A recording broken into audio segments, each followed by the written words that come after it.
Santo en los apóstoles, en su iglesia, que siga siendo así, por cierto.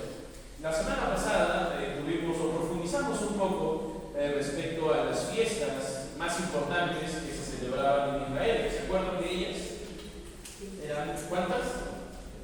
3. ¿Cuáles eran? Pascua, Pentecostés y Tabernáculo, ¿cierto? Gracias, hermano. ¿Por qué lo mencionamos? Porque los Hechos narran una historia de lo que pasó con la iglesia y el Espíritu Santo va a venir. En este momento, en la parte de la historia, estamos justamente en la celebración de la fiesta de Pentecostés, ¿no? Que habíamos hablado que se celebraba. ¿Si alguien se acuerda? ¿Cómo? 50 días después de la Pascua. ¿Y qué se celebraba? ¿Se acuerdan? Las primicias, la cosecha de trigo, ¿verdad? Se entregaban las primicias al Señor, pero con el tiempo también, por un tema de que cansaban los tiempos, recordaban en esa misma fecha la venida del Espíritu Santo es lo que se da en este momento, pero los judíos recordaban algo más. Las tablas de la ley, ¿no? Recordaban la entrega de las tablas de la ley, que también estuvimos en la pizarra, porque alcanzaba con los días posteriores a la Pascua, que se celebraba la salida de Egipto.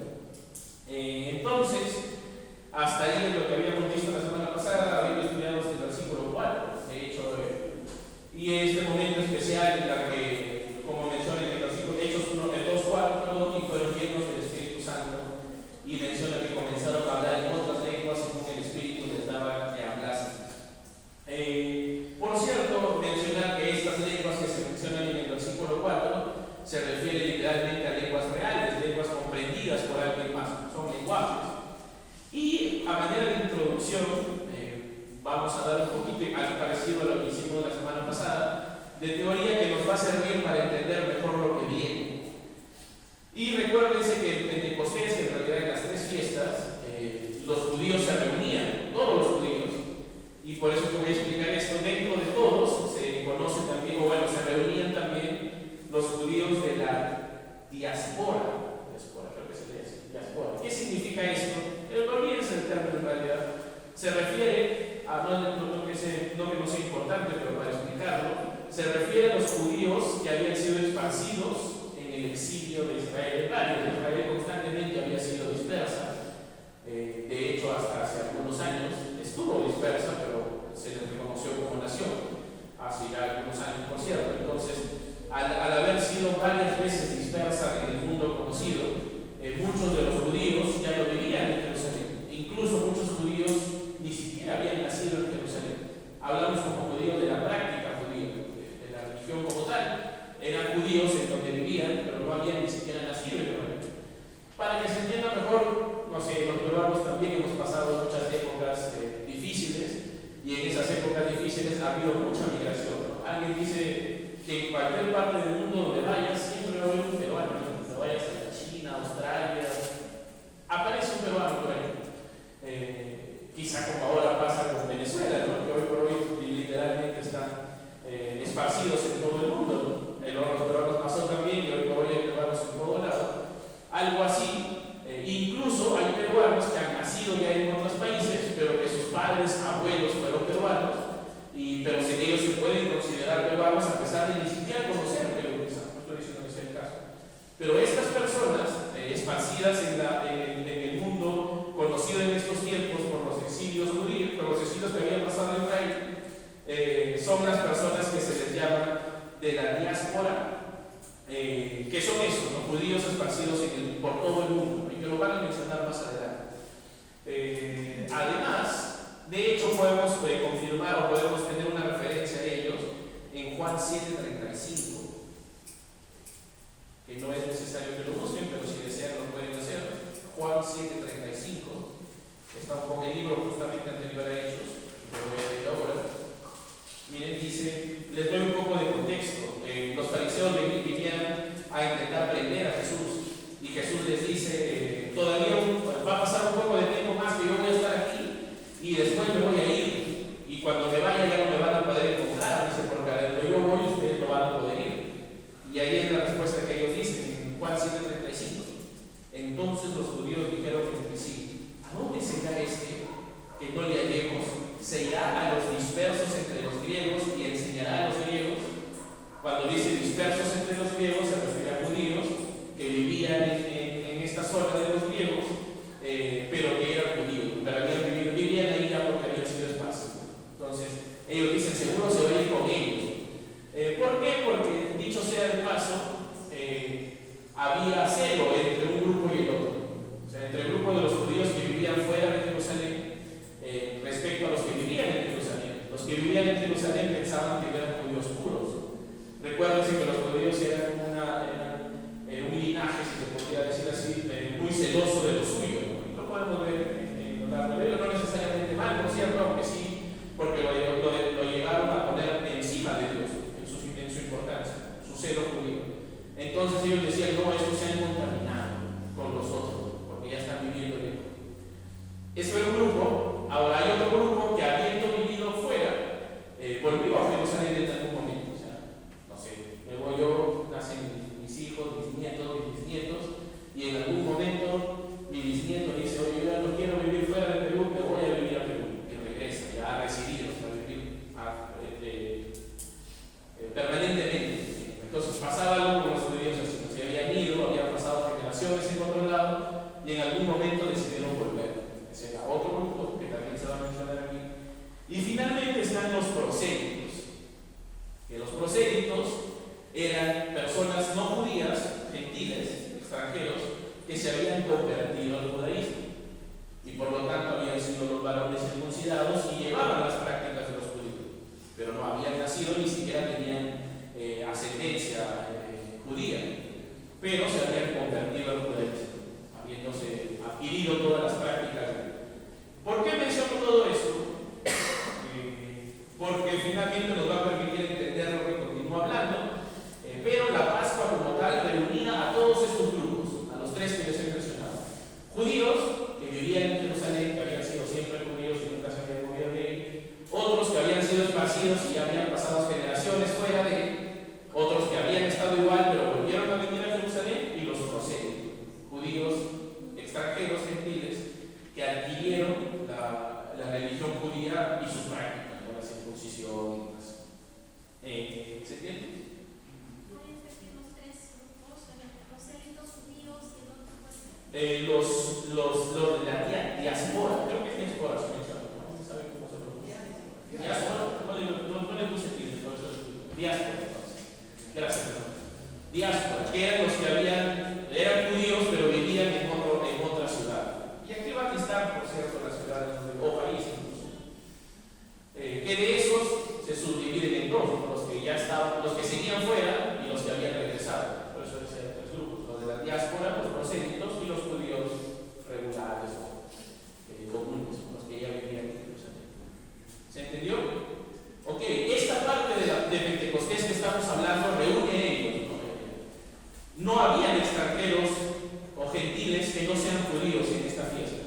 Quizá uno que otro que estaba por ahí, pero quienes se reunían eran ellos, los judíos que habían sido esparcidos, los judíos locales y los judíos prosélitos que habían adquirido la religión judía, que venían de todas partes del mundo, por cierto, pero no es que un extranjero iba a hacer turismo necesariamente en esas fiestas a Jerusalén, no. Más adelante vamos a ver cómo el evangelio se esparce en medio de ellos, los gentiles como tal, pero en este caso Pentecostés era principalmente para ellos. Podían haber extranjeros porque algunos judíos tenían esclavos extranjeros. Y en Deuteronomio, cuando se pone la fiesta de Pentecostés, te dice tú y tu extranjero reúnanse y celebren como tal la fiesta que duraba 7 días de Pentecostés. Ok, ahora sí, adentrándonos nuevamente en los versículos que tenemos para esta mañana, voy a pedir que alguien, por favor, me ayude leyendo el versículo 5. Hechos 2:5. Moraban entonces en Jerusalén judíos varones piadosos de todas las naciones bajo el cielo. Gracias, hermano. ¿A qué se refiere esto? ¿Se dan cuenta?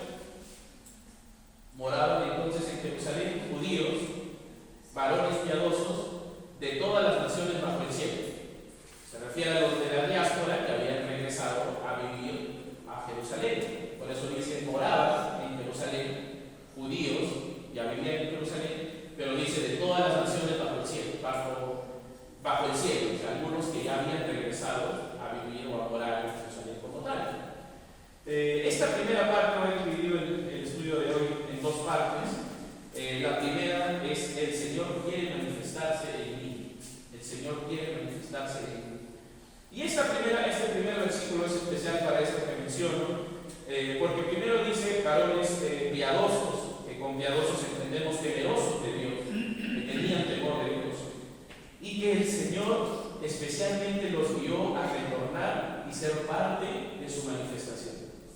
Si no hubieran retornado, si de hecho hubieran incluso dejado de ser judíos, si hubieran perdido la manifestación del Espíritu Santo en esta región, en este momento, perdón, que estamos hablando. Entonces, estas personas temerosos fueron guiados por el Señor para volver a Jerusalén o para estar en Jerusalén en este momento en el que el Espíritu Santo iba a manifestarse en su iglesia, ¿no? En los apóstoles, a través de los lenguajes o las lenguas que les dio que hablasen. Incluso tuvieron la bendición de haber sido guiados por el Señor y volver y ser parte de la iglesia original, ¿no? O sea, de los principios de la iglesia, entendiendo por los principios de los apóstoles, y ser parte de esto, porque luego leemos que se arrepintieron alrededor de 3.000, de lo cual sabemos que algunos de ellos definitivamente fueron parte de estos varones piadosos que retornaron de muchas partes del mundo a vivir a Jerusalén. Entonces, como primera manifestación, cuando uno permite o cuando uno se rinde a la manifestación del Señor, sin lugar a dudas, Él nos va a guiar hacia lo que Él quiere y que siempre va a ser lo mejor para nosotros. En este caso, estas personas fueron guiadas a retornar a morar en Jerusalén y finalmente conocer a Jesús o conocer a Jesús y rendirse a Él e incluso ser parte de su iglesia. En los siguientes versículos, por favor, si alguien puede ayudarme leyendo del 6 y el 8, del 6 al 8, perdón. Y hecho este descuento, se juntó la multitud y estaban confusos porque cada uno les oía hablar en su propia lengua. Y estaban atónitos y maravillados, diciendo: mirad, ¿no son los galileos todos estos que hablan? ¿Cómo, pues, les oímos nosotros hablar cada uno en nuestra lengua en la que hemos nacido? Gracias, hermano Eduardo. Recuerden que pasó el estruendo, un estruendo como de viento recio que hablamos, que estaba mientras estaba orando, probablemente, o bueno, se entiende que los discípulos bajaron, porque se mencionaba que estaban orando en un lugar en una casa, y se escuchó el estruendo en toda la casa, y probablemente salieron a un lugar público. Y el estruendo hizo que mucha gente se junte en ese lugar. Es lo que hemos leído en el versículo 2, ¿cierto? 2.2 que habla del estruendo. Hizo que mucha gente se concentre en un lugar y los empezaron a oír hablarles en su propia lengua. Bueno, en su lengua dice en el versículo 6, al final dice, y estaban confusos porque cada uno les oía hablar en su propia lengua. Y acá usa la palabra confusos, que también se puede entender como atónitos, que en realidad tiene que ver directamente con estar en shock, un estado emocional como que, ¿qué está pasando? Esto no tiene sentido lo que estoy viendo. ¿Y por qué estaban así? Por lo que dice en el versículo 7. Dice, mirad, ¿no son galileos todos estos que hablan? ¿Cómo pues les oímos nosotros hablar cada uno en nuestra lengua en la que hemos nacido? Sorprendidos, por cierto. Galileos, dice. ¿Y por qué decían esto de los galileos? Si bien puede tener algo de, clasismo dentro de las declaraciones que se mencionan aquí, pero tenían sentido por el tiempo en el que se vivía, y lo explico. Galilea era un lugar completamente rural, no era urbano, era un lugar completamente rural, que estaba con muchos pescadores y campesinos. Tenían muchos pescadores, de hecho, Pedro y Juan, el Señor los encontró pescando, y campesinos también.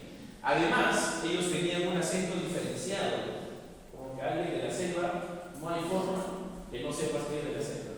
Bueno, algunos quizás sí lo disimulan un poco, pero es muy fácil darse cuenta que no son de aquí, o que no tenemos el mismo acento, o la misma entonación en la manera de hablar.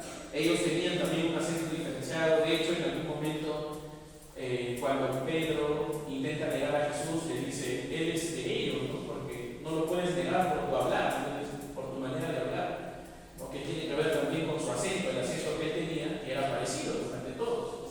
Y además, Galilea estaba muy lejos de centros académicos, lo cual en realidad, y es algo que vivimos hoy por hoy en nuestro país, todavía hay religiones donde las que para que la gente vaya a la universidad tienen que viajar muchas horas o simplemente no pueden.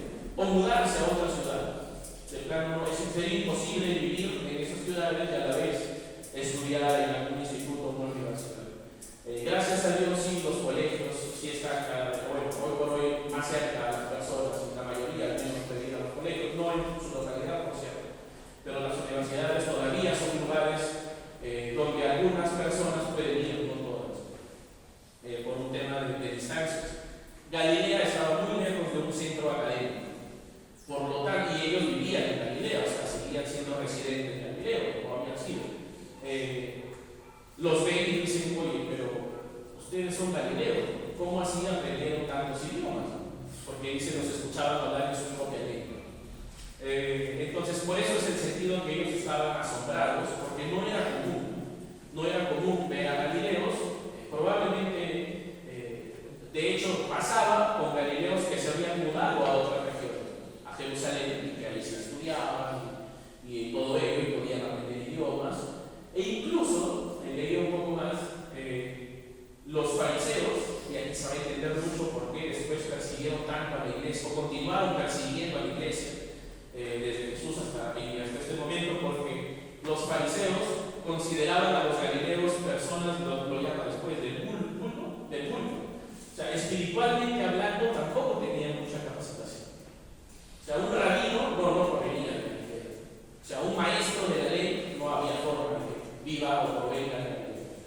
¿Por qué? Porque estaba alejado de lugares donde se estudiaba la ley, a menos que se mude a otra ciudad y estudie la ley. Entonces, ¿por qué hablo de lo de la persecución? Porque en este momento el Señor usa a esos galileos probablemente sin mucha capacitación académica, incluso, entre comillas, digo, sin mucha capacitación espiritual para los fariseos, y los usa para causar toda una conmoción en una fiesta tan importante como Pentecostés. Y que 3.000 personas aceptaron a Jesús en su corazón. Los fariseos definitivamente ardieron el pollo. ¿Cómo es posible que galileos estén por encima de nosotros en nuestra fiesta de Pentecostés? Se estén tomando protagonismo en nuestra fiesta de Pentecostés. Los tenemos que eliminar, literalmente. No lo dice así, pero prácticamente es lo que pensaron y lo que vamos a ver más adelante, ¿no? Porque luego de que a Pedro los azotaron, ya los apóstoles y los discípulos, pero también los azotaron y intentaron de cualquier forma exterminarlos por este momento. Hasta este momento quizá Jesús ya literalmente lo había matado, había resucitado, pero todavía no era público en todo caso, o todavía no se había esparcido el evangelio como va a pasar en este momento. Ellos esperaban que eso empiece a diluirse, pero no fue así. El Espíritu Santo tenía otros planes. Con estos galileos, que por cierto, a pesar de que podían ser discriminados o tenidos por menos por la mayoría de Israel, el Señor los tenía por muchos. No porque sean galileos, es importante entender eso. Lo importante acá no es que los galileos estaban hablando idiomas, lo importante es que el Señor se estaba manifestando en esos galileos, que a pesar de no hablar idiomas, se habían rendido, ¿se acuerdan? Hechos 2:1 y Hechos 1:14, unánimes en oración y ruego, unánimes en oración, que lo hemos hablado, ya habiendo en ese momento recibido el Espíritu Santo, fundidos en un mismo cuerpo por el Espíritu Santo. Recuerdan que lo hablamos la semana pasada. Eso es lo increíble de esta situación. Galileos rendidos, unánimes en oración y ruego, fundidos en un mismo cuerpo, el de Cristo, en su iglesia. Y qué especial, por cierto, y que no lo pudieron comprender muchos de los líderes espirituales de estos tiempos. Sin importar quién seamos, el Señor quiere manifestarse en ti y quiere usarlo, sin importar quién sea, con estudios, sin estudios, de Trujillo, de Lima, de donde sea, de cualquier ciudad. El Señor quiere usarnos y quiere manifestarse en nosotros, como pasó con estos galileos. Y miremos cómo los usó, por cierto, ¿no? Versículos del 9 al 10, por 9 y 10, por favor, alguien me puede dar lectura. Versículos 9 y 10. Partos, medos, elamitas y los que habitamos en Mesopotamia, en Judea, en Capadocia, en el Ponto y en Asia, en Frigia, en Panfilia, en Egipto y en las regiones de África más allá de Cirene, y romanos aquí residentes, tanto judíos como prosélitos. Aquí es lo que les hablaba.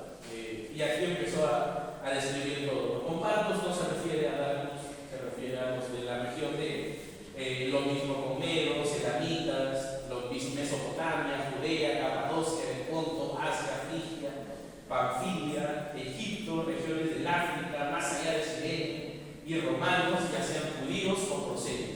Ya hablamos de qué se refiere con prosélitos, gentiles que se habían convertido al judaísmo, y judíos como tales.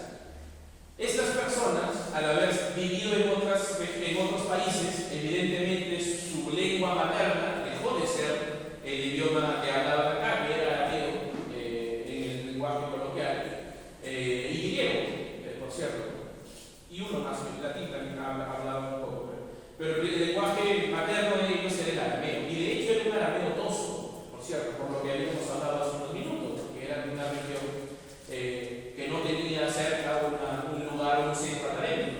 Entonces hablaban un arameo toso. Estas personas que fueron evangelizadas, los parcos, los medos, los elamitas y demás, si bien conocían algo de arameo, ya su lengua materna pasó a ser en el país en el que nacieron, quizá egipcio, quizá muchos de los que se mencionan, muchos idiomas, por cierto, de los que aquí se habla, y ya mencionamos, como les digo, que es judíos y prosélitos, y el Señor se manifestó a través de los apóstoles, a través de los discípulos, en todas estas personas.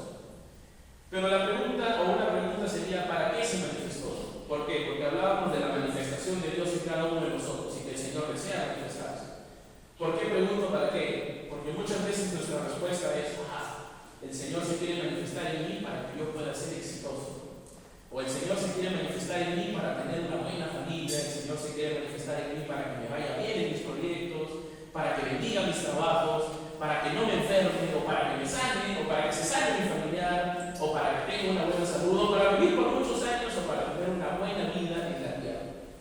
Y no digo que no sea interés esto del Señor, pero definitivamente la razón principal por la que el Señor quiere manifestarse en nosotros es lo que habla en el siguiente versículo, en el versículo 11. Agrega algunas personas más, cretenses y árabes, y dice, les oímos hablar en nuestras lenguas las maravillas de sus vidas, de lo que lindas son sus vidas, de que no tienen problemas, de que están sanos, de que les va muy bien, de que acaban de conseguir un tremendo ascenso o un trabajo, o de que muchos de sus problemas han sido resueltos. No, dicen las maravillas de Dios. Y personalmente es algo que me confronta mucho, porque muchas veces, y de hecho socialmente hablando pasa, la mayoría de veces que se habla de Dios es para que bendiga lo que yo emprendo. Entonces ora por mí para que me vaya bien, o oren por mí para que esto se solucione, o para esto, que no está mal, repito, ir al Señor con esa petición, pero muchas veces la mayor manifestación que esperamos de Dios no es para hablar de sus maravillas, no es para rendirnos a su voluntad, sino que muchas veces es para beneficiarme o para que me vaya bien aquí en la tierra. Y repito, no es que Dios no esté interesado en eso, pero sin lugar a dudas ello es consecuencia de que yo me encuentre unánime en oración y ruego, rindiendo mi voluntad a la voluntad de Él. Estas personas, los discípulos, los galileos, habían dejado su tierra, habían dejado su familia, habían dejado todo por Jesús. A partir de eso el Señor se manifestó en ellos, no para que recuperen todo lo que habían dejado, sino para que continúen siendo parte de la expansión y de su reino, de su voluntad. Repito, es algo que me confronta mucho y que ojalá les confronte también a cada uno de ustedes, y que hoy sea una diferencia entre lo que esperaba que el Señor se manifieste en mí antes y lo que ahora debería esperar que el Señor se manifieste en mí. El Señor quiere manifestarse en cada uno de ustedes para la grandeza de su obra, para el engrandecimiento de su reino, para la gloria de su nombre. Y de repito, definitivamente quiere bendecir sus vidas y que tengamos vidas tranquilas, que podamos tener buenas familias, sin lugar a dudas, que podamos estar económicamente tranquilos también, definitivamente sí. Pero lo principal es que todo eso, familia, trabajo y demás, sea rendido a su reino, a su obra, como ellos lo hicieron, como estos galileos lo hicieron. Es una diferencia cuantiosa, por cierto, respecto a lo que esperamos. Y la pregunta justamente es esa: el Señor desea manifestarse en mí, el Señor está obrando y trabajando para manifestarse en mí constantemente. Cada vez que usted se levanta, el Señor se está manifestando en usted al darle un nuevo día más de vida. Cada vez que usted respira, el Señor se está manifestando en usted, permitiéndole tener aliento, permitiéndole tener respiración.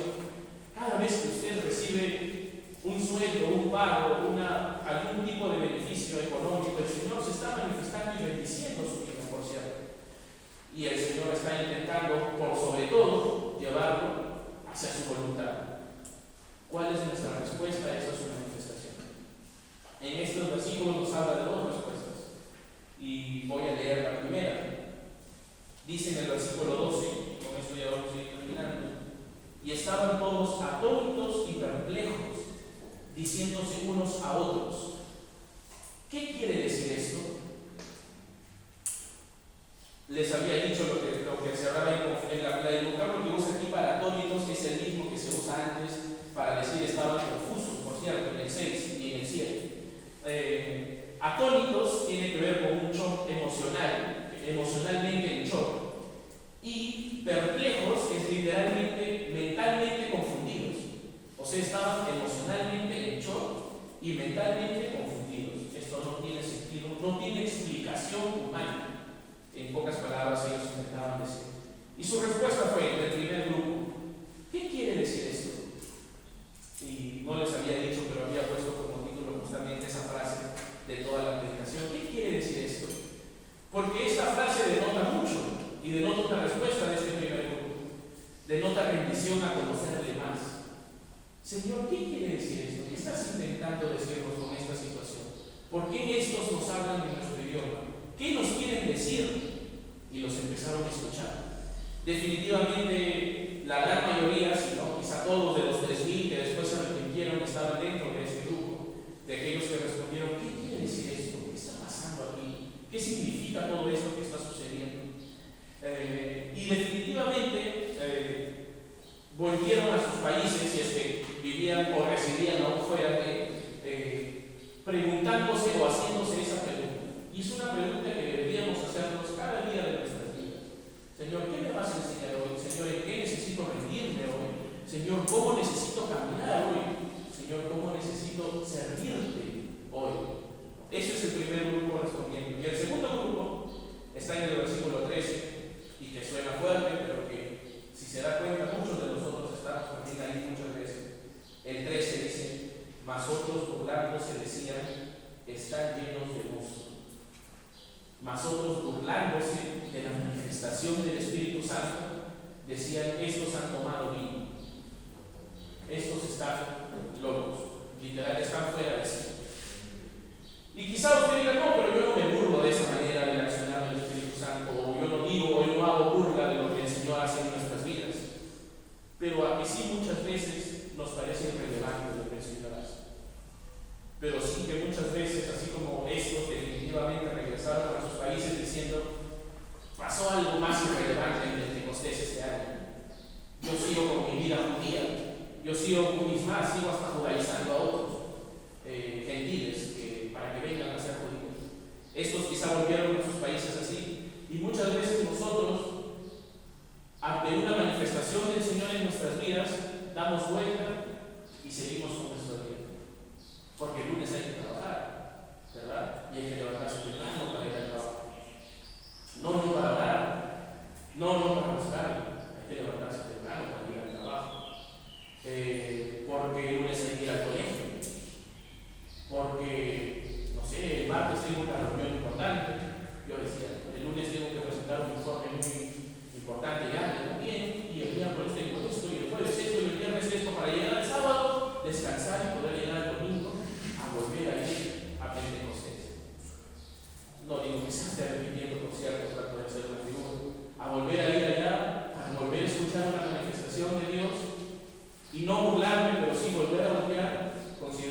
y voltearon con irrelevancia ante la manifestación del Espíritu Santo en su iglesia. La pregunta es, ¿cómo vamos a responder nosotros? Vamos a decir, Señor, ¿qué significa esto? Señor, ¿qué me quieres enseñar? Señor, guíame el lunes en el trabajo, guíame el martes también ahí, guíame el miércoles con mi familia en el estudio, guíame cada día de mi vida. ¿Qué quiere decir esto?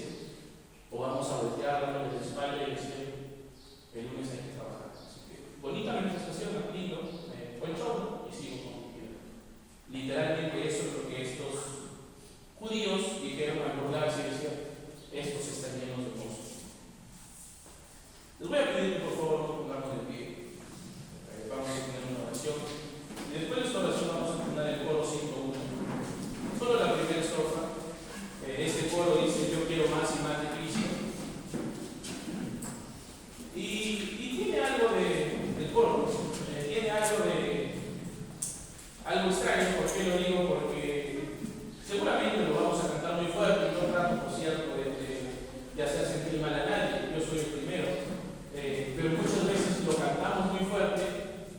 De hecho, el Señor nos escucha y se está manifestando para con nosotros. Y perdonen que lo vuelva a repetir, pero acaba la canción y el lunes tengo que trabajar y así sucesivamente. Ojalá más bien me entonemos diciendo, yo quiero más y más de Cristo, y que cuando Él se manifieste yo voy a decir, Señor, ¿qué me quieres enseñar con esto? ¿Qué significa esto? ¿Qué quieres hacer conmigo en esto? Ojalá que estas canciones y versículos que estamos leyendo puedan hacerse reales en nuestras vidas. Vamos a tener esta oración y luego entonamos el coro 101. Amoroso Padre Celestial, perdón, Señor, porque constantemente somos muy parecidos a este segundo grupo. Ven que a los oídos de los demás no decimos burlas ni nada no espiritual. A veces hasta podemos sonar espirituales, pero de hecho nuestro corazón está más pensando en el lunes hay que trabajar y así sucesivamente. Pero gracias, Señor, porque tú eres bueno y porque tu manifestación no es única, sino que será constantemente en nuestras vidas, Señor.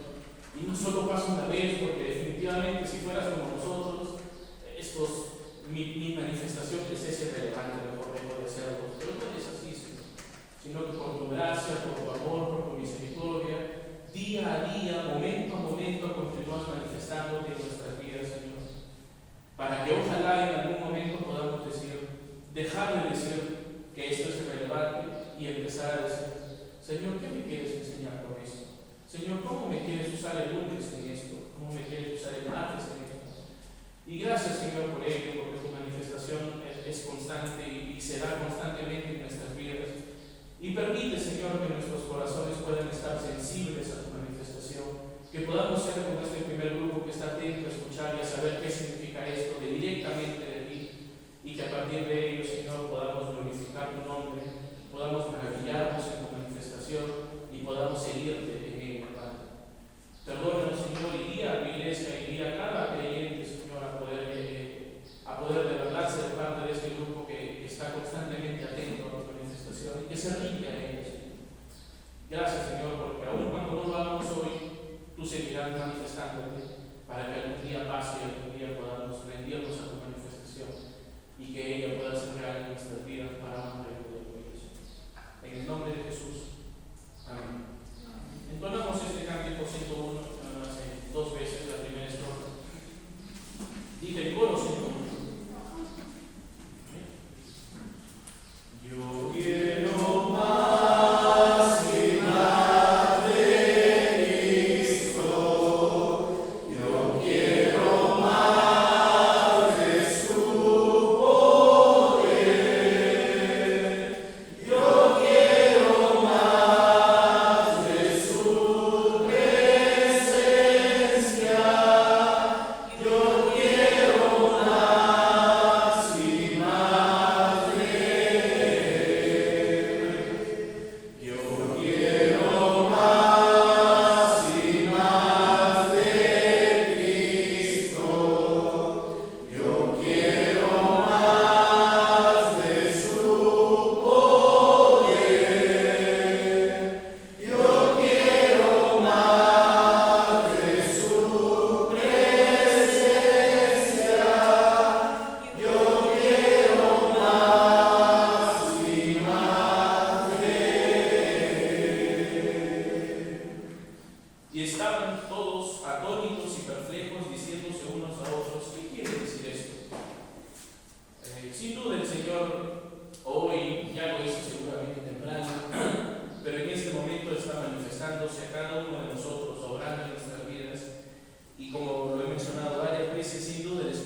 Santo les está haciendo saber en qué desea Él manifestarse.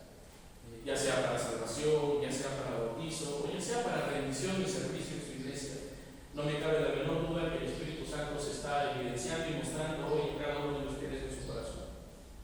La pregunta es cómo vamos a responder. Señor, enséñame qué me quieres decir con esto. O seguiremos con nuestros días relevantes, dejando la palabra irrelevante. Para meditar y que ojalá el Señor Martín nos guíe a que respondamos a su manifestación con un Señor, ¿qué quiere decir con esto? Y que a partir de ello nos podamos rendir y podamos tener vidas que manifiestan su gloria